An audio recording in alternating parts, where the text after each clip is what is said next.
in that first 3 minutes that Nintendo showed us of the Nintendo Switch, they showed something that got a lot of people excited. They showed Skyrim running on the Switch. Now, when originally asked for comment, whoever was responding to the question from Bethesda, who is the company that brings us games like Fallout 4 and Skyrim, they responded with, "We don't have anything to announce at this point." Well, Glixel.com, they tracked down Todd Howard, who is the head guy over at Bethesda, and they were interviewing him and asked him point blank, "What do you think of the Nintendo Switch?" He said that he loved it. He has actually been able to play one, which is really interesting. I like that he, having had one in his hands and actual playing it, he said that he wasn't sure what he could and could not say under NDA, but he said that he loved it. He also said it was one of the best demos he had ever seen. And then he said, probably the best demo I ever seen at E3. I'm not sure what he means at E3. Like maybe he's seen better demos in other places, but at E3 he's never seen a better demo, which is a little weird because, yes, first off, E3 is supposed to be a show that is for the industry, not for fans like us. So I'm sure that Nintendo was there, probably in a hotel room someplace, and they made appointments with people who they wanted to attract to the platform to show, hey, this is what we're working on. But regardless, Todd Howard says that this is one of the best demos he's ever seen, and that he's actually had the thing in his hands. That's awesome. Then the interviewer said, was it a Nintendo game that you played? And he said, I mean the device itself. I think it's really smart what they're doing. We're definitely going to be supporting it, which is really important because, first off, Bethesda was not on that list of companies that were going to be supporting the Switch or that were partnering with Nintendo to support the Switch. So it's big that Bethesda is now saying, yes, we are supporting it. And this is coming from Todd Howard, who I think a lot of gamers put a lot of trust in, especially with the way that they've nailed Fallout 4. He said it's the first time that we've done something on Nintendo, if you don't count the old NES stuff, like Home Alone and Where's Waldo, which made me laugh because I didn't realize that Bethesda was the company that made those horrible games. And then the interviewer said, can you really bring Skyrim with you on the go? And he said, it is the same game on the TV and on the other screen. Again, that's a weird way to phrase it, but it seems like when you are playing Skyrim, it doesn't matter if you are hooked up to your big TV or if you are playing it on a bus, you're going to be able to play Skyrim on the go. And that's really cool. And I'm really excited to hear that. That is exciting news for the Switch, because if the Switch is attractive enough to a developer like them, who have previously ignored Nintendo consoles, then that means a lot of developers are probably going to find it an attractive platform. Now, what is he looking for? This is the real question. What is it that Todd Howard is looking for when he or when his company Bethesda decides what platforms do we want to support? The number one thing that he probably looks for is, can I just port something over to here easily without having to do a whole lot of extra work? And because this Nintendo has moved back towards a more, I won't say traditional, but a more widespread, that's not the right word either, a more, I guess traditional is the word that I'm going to have to use for now.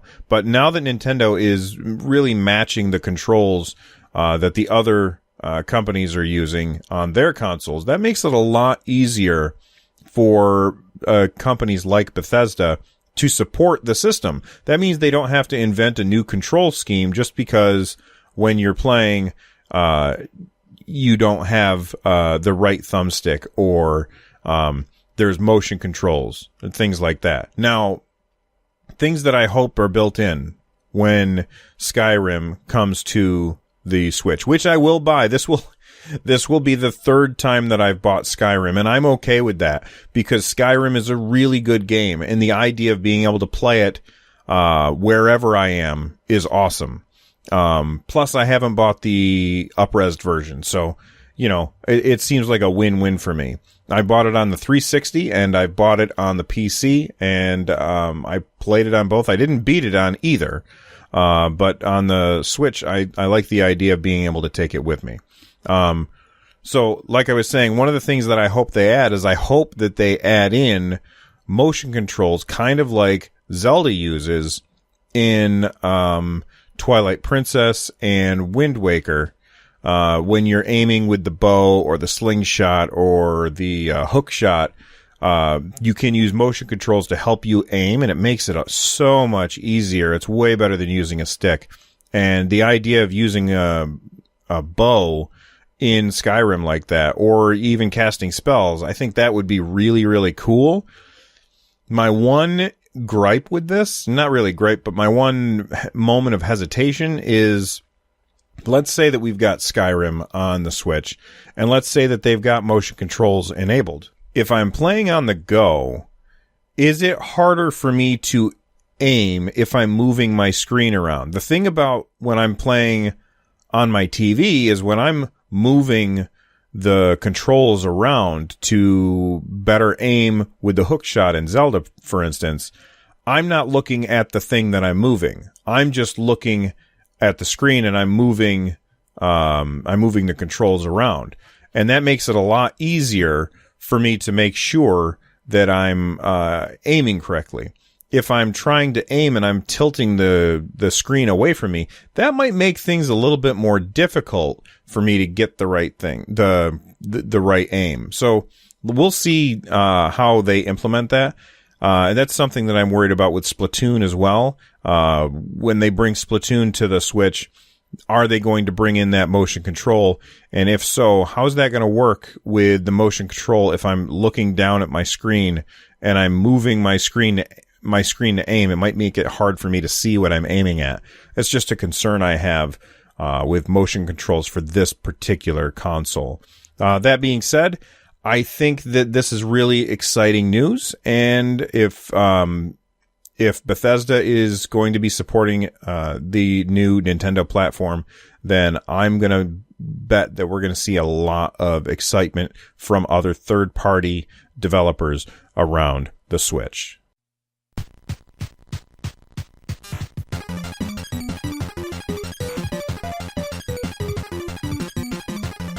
The Game Awards are coming, and the nominee list had been released, and there was a category in there, Best Fan Creation. And two of the, I think, four things that were nominated in the Best Fan Creation category were Pokemon Uranium version and AM2R, which, for those of you that don't know, is another Metroid 2 remake. These two games have been now removed from the nominee list, and it's because of intellectual property issues. Both of these games had previously received copyright takedown notices from Nintendo, and so I think, Game Awards, basically, they have to do their due diligence. They have to make sure that it's okay for them to use the intellectual property that they're going to use in the Game Awards. And if a company doesn't sign off, then that's it. They can't use it. So basically, in a recent Twitch stream, Jeff Keighley, he explained that everything in the show has to be legally cleared by the game companies in question, in this case Nintendo and the Pokemon Company, and that there is a clearance process where we have to get basically rights from everyone that owns the intellectual properties of the games. They don't tell the intellectual property rights owners what games have been nominated, just, hey, can we use your stuff for this game? Then they said, following the announcement of the nominees, it became clear that the Game Awards would not be able to get clearance for Pokemon Uranium and another Metroid 2 remake from Nintendo. If they had continued to keep these titles in, then the show is the Game Awards themselves would potentially be at risk for takedown. And I can totally understand why they wouldn't want to do that. that being said, there were ways around this, I think. You could totally have done the show without showing actual footage of the game. Just mentioning the name doesn't automatically cause a DMCA takedown notice to happen. And not only that, but why even nominate these two when you know that Nintendo has had over 500 games removed earlier this year, including a No Man's Sky Mario mashup called No Mario Sky. Nintendo is very litigious about this stuff, and it's not like they didn't see this coming. So I'm not sure why they didn't start without having them in there, but maybe just by nominating them, they were showing everybody, hey, we think that these guys did a great job on these. And so we're showing everybody that we really like what these guys did, even though we can't actually give them an award or include them in the award show, because then we would be legally responsible for what would happen to us should Nintendo and the Pokemon Company not be happy with what happened. He says that he thinks that the fan creations are amazing, and then he would like nothing more than those creators and Nintendo to figure out a way to collaborate on content. I absolutely agree with what he's saying here, because if Nintendo just went to the Nintendo and the Pokemon Company, if they just went to whoever it is that worked on these games, what they absolutely should do is say, hey, we're going to give you X dollars. You're now working for us as a game designer. Now your job is to port that and release it on our systems, and Nintendo would make a whole bunch of money because they don't have to recreate a bunch of stuff. It's just somebody porting something. Especially with the Switch coming out and using the Unity engine, my guess is that, and using not only the Unity engine, but a lot of other very commonplace game engines, my guess is both Pokemon Uranium and A2MR are using game engines that are probably going to be compatible with the Nintendo Switch, although I'm totally talking out of my butt here. I'm just making that up. I'm just guessing, because I don't know a whole lot about programming. But I'll bet you they're using modern game engines, and using those game engines, if those engines are compatible with Switch, it should make it pretty easy for somebody to port something over. And these are the kind of people that Nintendo should be hiring. People who love their stuff so much that they make an entire game all by themselves. I don't know about Pokemon Uranium, but I know that A2MR or AM2R, that's made by one guy, and he worked on it for years all by himself, just toiling away, and he put it out, and everybody was like, it's awesome. By the way, I downloaded it, and I haven't tried it yet, but I'm going to, and I'm excited to check it out. So anyway, that's what's going on with the Game Awards. It's too bad that these two can't be included, but it's nice that they got a little bit of recognition.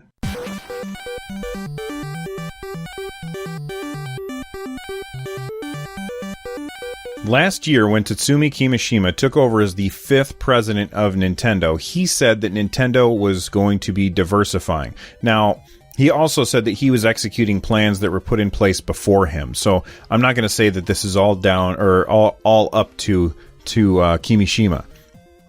So it looks like probably Satoru Iwata was doing this ahead of time, and it just so happens that his untimely demise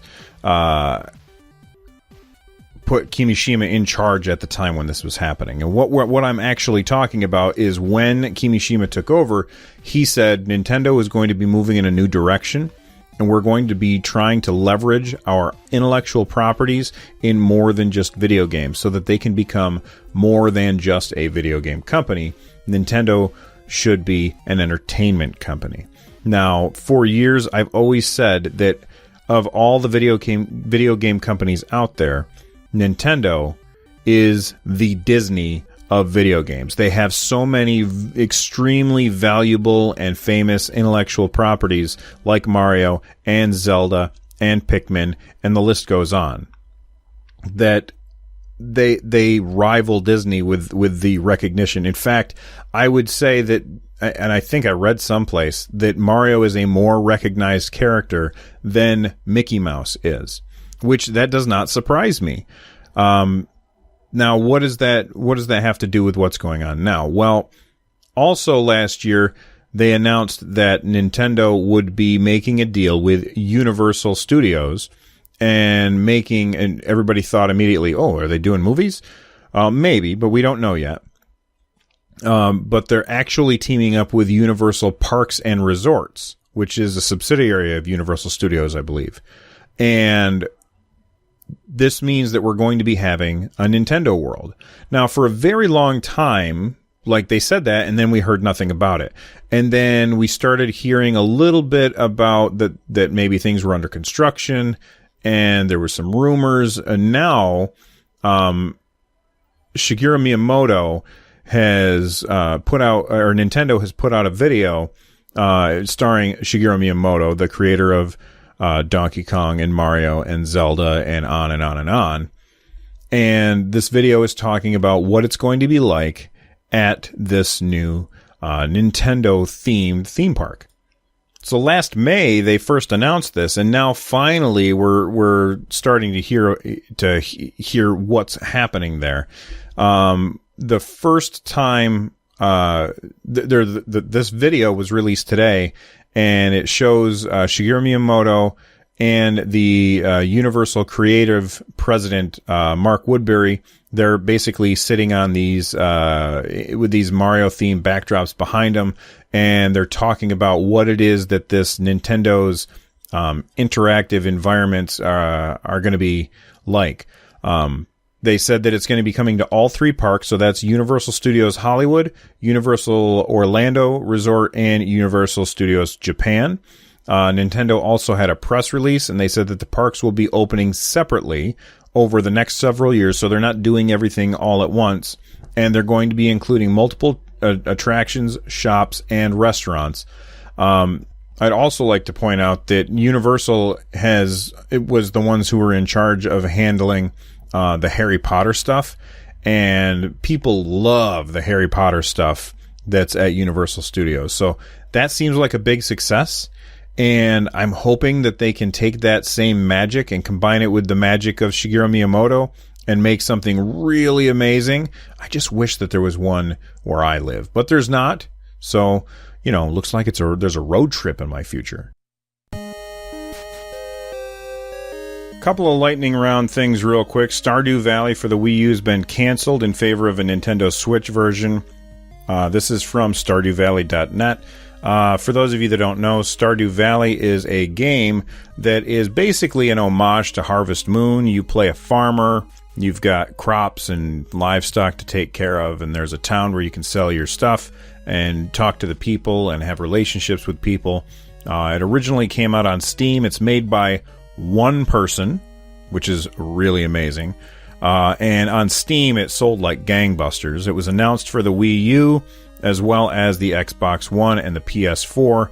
But the Wii U version has now been canceled, and they're going to be bringing it to the Nintendo Switch instead.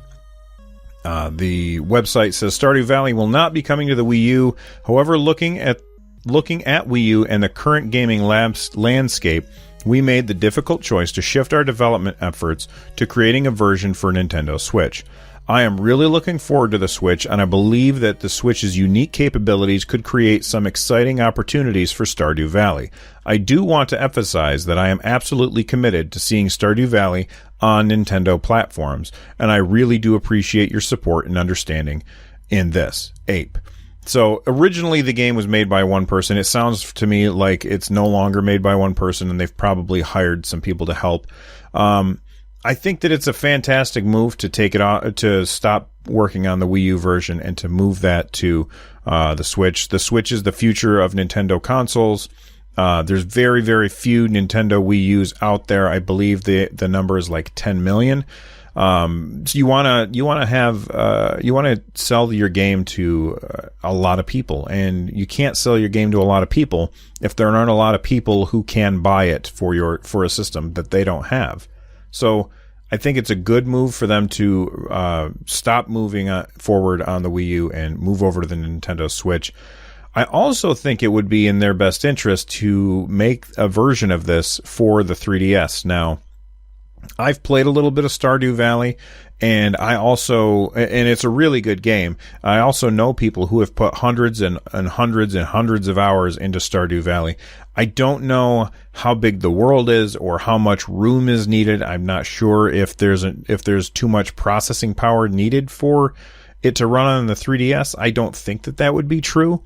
Right now, the 3DS has 65 million versions out there. Not versions out there. 65 million. I guess I'll just rephrase it and say there's 65 million 3DSs out there in the wild. That's a whole lot of customers who can buy your game. So I think that they should look at making a 3DS version. However, at the same time, I'm also the same person that said Nintendo should ditch the 3DS, even though I own one and love it, and focus solely on the Nintendo Switch so that they're only supporting one console. Maybe I'm being hypocritical when I think that Stardew Valley should not do that and try and put out a game on the 3DS. I guess it all comes down to how difficult is it to port a game to the 3DS. I really don't know. I do know that the Nintendo Switch is using modern game engines, and so Stardew Valley, if it's written in a modern game engine, means it'll be easier for them to port. These guys know more about their business than I do, definitely. So they are betting heavily on Nintendo Switch. So am I.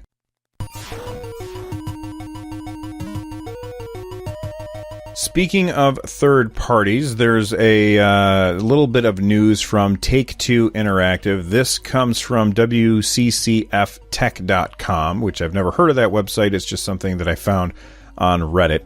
And apparently Take-Two Interactive's president, Karl Slatoff, was talking at the 20th Annual Credit Suisse Technology, Media, and Telecom Conference for about a half an hour. It took me about a half an hour to read that. That is a mouthful for the name of that conference. But anyway, they talked a little bit about the Nintendo Switch. They said that the folks at Nintendo are making a great effort to support third-party developers.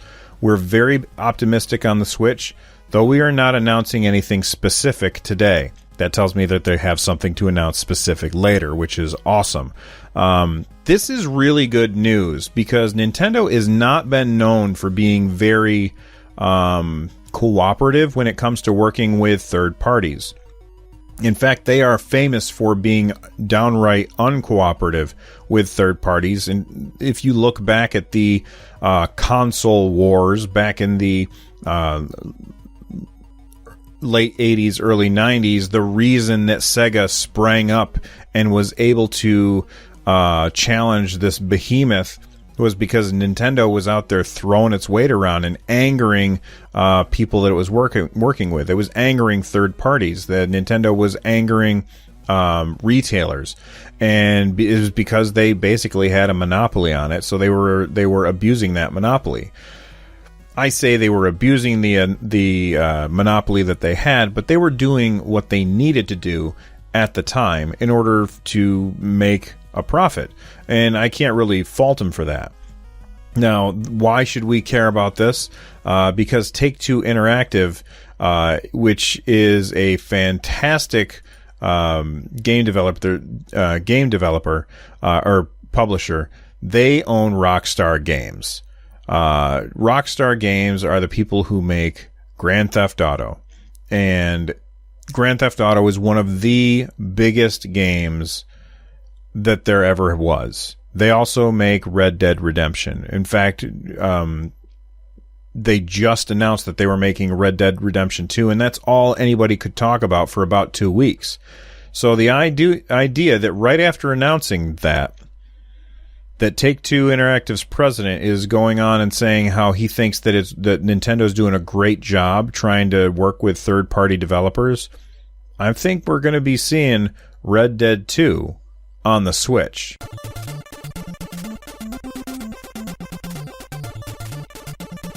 Okay, the last thing that I want to talk about today is the Nintendo Switch January 13th 5-hour event. So apparently Nintendo has announced that the January 13th thing is going to be a 5-hour event. It's going to be in New York. It's going to be following a presentation that was that's going to be on the evening of January 12th. And Nintendo's calling this presentation a Tokyo webcast. Notice that they're not calling it a Nintendo Direct, so I don't think that we're looking at something like a highly polished video that they're just uploading to YouTube. I think what we're probably going to be seeing instead is a shareholder meeting where they are talking about the details of the upcoming hardware. So Nintendo hasn't said anything about the hardware since they did that 3-minute announcement trailer back in October. People are really excited to find out more information about it, and they said that basically this new 5-hour event is going to further emphasize some of the details that Nintendo plans to announce. So there's going to be on the 12th Tokyo webcast. My guess is it's going to be like a shareholders meeting where they're talking about what we're going to be getting for our